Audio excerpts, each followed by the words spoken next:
Maudhui ya Samia Ardhi Kliniki ni kuhakikisha wanawake wanapatiwa elimu kuhusu haki ya umiliki wa ardhi, ushauri wa kitaalamu kuhusu masuala ya ardhi na utoaji wa hati miliki kwa waliokamilisha taratibu. Na huduma hizi zinatekeleza matakwa ya Sera ya Taifa ya Ardhi ambayo katika toleo la mwaka 2023 imeimarisha usawa wa jinsia katika umiliki na usimamizi wa ardhi.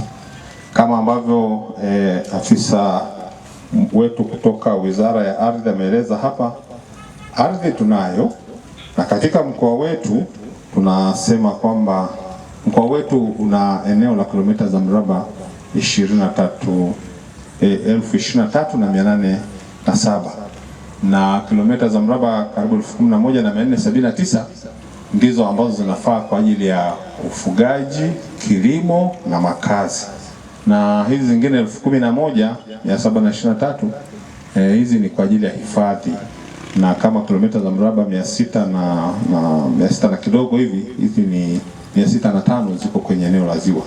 Sasa hili eneo la kilimo, eneo la kilimo, eneo la ufugaji linalofaa kwa ufugaji pamoja na makazi, tunataka kusema kama linamilikishwa, sehemu ambazo zimetambuliwa rasmi kama zinamilikishwa, sasa ina maana kwa eneo letu la mkoa, kwa kuzingatia takwimu za kitaifa, basi akina mama wanamiliki tu 28%.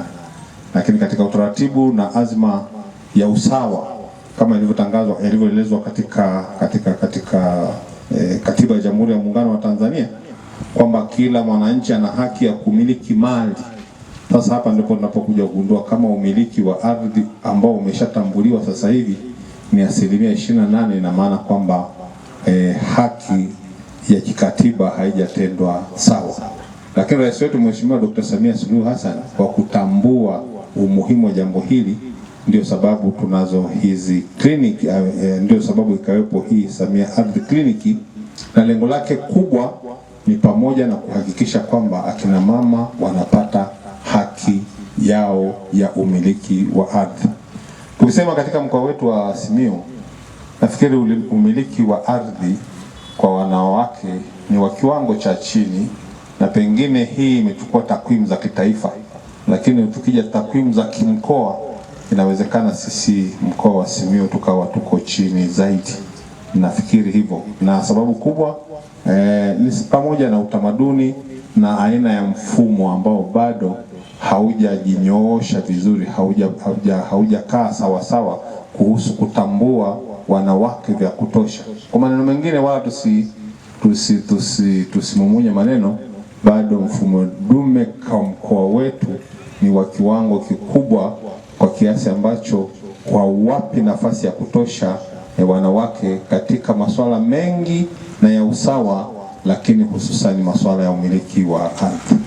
Na ndio sababu sasa Mheshimiwa Rais wetu Dr. Samia Suluhu Hassan kwa kutambua hili pamoja na serikali, ikaonekana kuna haja ya kuhakikisha kwamba tunatoa elimu, na elimu hii iwezeshe kujenga usawa huu wa umiliki wa mali, na mali hizi ni pamoja na ardhi. Mimi nawakaribisha sana na kuwashukuru sana wenzetu wa Wizara ya Ardhi, na tunaomba mnaporudi wizarani kule mwashukuru sana. Ujio wenu hapa kwetu sisi ni jambo la heri sana, na kwa vile mnashughulika na masuala ya ardhi. Kipindi kilichopita